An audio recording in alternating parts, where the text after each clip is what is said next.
Hello everyone and welcome to Soul GPS, where we learn to take our life back in our hands. This is a completely an impromptu video that I have not planned, but I want to welcome you. I'm in Slovenia right now and I was just exploring the downtown Ljubljana. What an amazing place. I'm going to make a video about it for you. But I had this thought as I was walking back home, and it was about just thinking about the narcissist's demeaning comments and the act of the discard and the slow grinding down that they do to us, where we end up losing our sense of identity, our sense of self. Like everything we hold dear can be destroyed because of what they do. And as I was walking, I was feeling this joy, because I'm 7 months in recovery after 4 betrayals in a row. It was kind of like a universe had this I don't know if it was a joke or what it was, but it had this intense lesson after lesson after lesson for me. And so I have been really diving deep into this subject. And I remember just a few months ago, I was feeling like I didn't want to go on. I didn't want to, like life had no meaning to me anymore. I was so depressed, and I know how it feels when you lose everything that was dear to you, including yourself. And that is the worst of it all, because what the narcissist does is they first make you feel like you're the most amazing person by the act of really seeing you for who you are. They have this knack at recognizing your best qualities, because this is what they seek. This is what they're looking for. That is where their prime target. As a codependent, I think for the first time we, in a long time, if not for the first time ever, especially when we encounter a good one, we feel seen. We feel like we have value, because all our lives we've been kind of living a lonely existence, because this phenomenon, this codependency, it doesn't just start out of nowhere. It has its root in our childhood, and it usually arises from having neglectful parents or narcissistic parents, or both. I had one was neglectful, one was borderline. So you know how that feels, where you're just not seen all your life, and we end up growing up feeling like we don't really have value, even though deep inside we know that we do, because we're good people. So we know that we do, and then we look around at this crazy world and we're like, we're good people, we have value, we care, and we care about everything that we do. And so then we encounter the psychopath or the narcissist or whoever, one of those maniacal cluster Bs, and they hone right in on that, and they tell us how amazing we are, and for the first time we feel like we're being seen. And as they start to degrade us through the comments, through the acts of ignoring us, it's kind of like they bring us up only to let us crash, and we come higher than we've ever been in those relationships, because again, finally we have that connection, which is what we wanted, right? We've wanted that all our lives. We wanted to feel connected with another person. So they bring us up only to let us crash. And when that crash happens, it's worse than ever, because we've never felt this seen. We've never felt this acknowledged. We've never felt this loved. It's almost like we finally come to realize, at least that was my case, like, I'm like, yeah, like dreams do come true, and this ideal love is possible. And remember, the narcissist is obsessed with ideal love. They want the ideal love, but they don't stop on us. Everybody's like a stepping stone for the narcissist. So they may feel like, wow, this is really cool with, this person, this is really good, and they enjoy it for a time, and they start to see all the benefits they get to have. Well, once they start to feel like there are certain expectations, because in a healthy relationship, it goes both ways.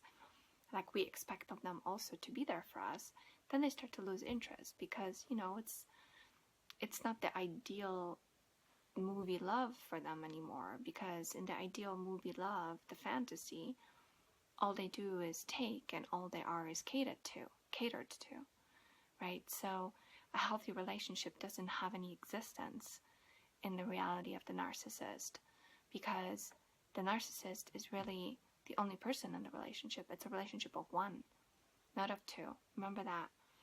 They are the only ones that really matter, so to speak. Our needs don't matter. We're not important.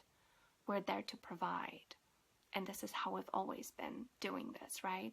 Starts at home, then it goes into school. I mean, I have so many memories when I would seek out girlfriends in school, primary school, elementary school, high school, that were similar to my sister, who was a narcissist.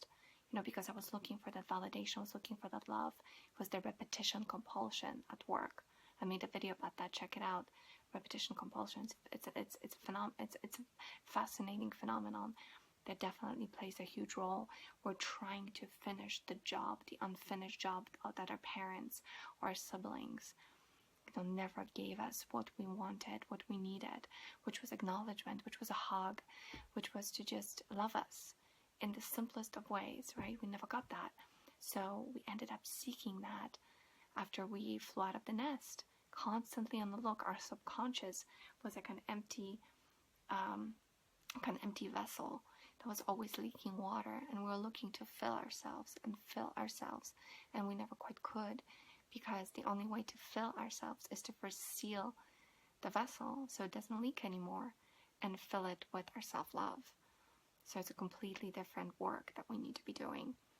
But what occurred to me as I was walking back from this walk was that, you know, like my mind is starting to get more clarity, since it's been 7 months since the discard. But I've recently encountered yet another one of those people, but not as in a relationship situation, but more in a work situation. And this person did their idealization. It was towards the work that I do. I'm a writer. And they like idealized the writing that I did. They offered to help, and then they ghosted. And I'm just like, I was walking back, and I'm like thinking about this, that I know that my writing is good. And the fact that they have ghosted, it only shows what a person they are. It only shows how they lack value, how they lack integrity, not me. And then it made me immediately, that thought made me go back to that relationship that left me so devastated. And now, having had some healthy distance from it, I'm looking at myself, I'm seeing it in a perspective that in reality, like, all of my greatest qualities, which are compassion, empathy, passion, being interested in things, being a curious person, being easygoing, going with the flow, spiritual, all these things that, you know, I'm sure we share. If you're watching this video, we probably share the same qualities that got discarded, that got demeaned by the narcissist. We still have them, and they're wonderful. And the reason why they demeaned it, and the reason why they devalued them, is because they're envious. They don't have that. So anyway, so it made me feel like I'm growing more immune. I've grown thicker skin. So what probably a few months back, if this thing that happened with the consultant person, if that happened a few months ago, I would be probably feeling some pain about it, and questioning my own value, questioning my own abilities. But I no longer do it, because I know the character that this is. It just reeks of narcissism. And so my message to you is, if you're going through this deep stage, this devastating stage of doubting yourself and feeling like you have lost something incredibly precious while losing the narcissist, because it does feel like they eviscerate you. You know, they come in and they just carve you out. They take the best of you, and then they show you, they make it seem like it's worthless, because they just, like, they don't want it, and they walk all over it with their dirty shoes, and they spit on it. it's such a I mean, think about it. Think what a low level being does that. Think about how it reflects on them. It doesn't reflect on you at all. So if you can at all, give yourself a hug right now and pat yourself on the back, because the fact that you were targeted and the fact that you were discarded only means that you are a really quality person that the narcissist can't stand, because they know that they never, ever, ever going to be like you in this lifetime. I hope this helped. If so, let me know. Leave me questions, leave me comments. I love getting comments from you. Subscribe to the channel, and I will see you in another video. Oh, and remember to always let your inner compass guide you. Cheers.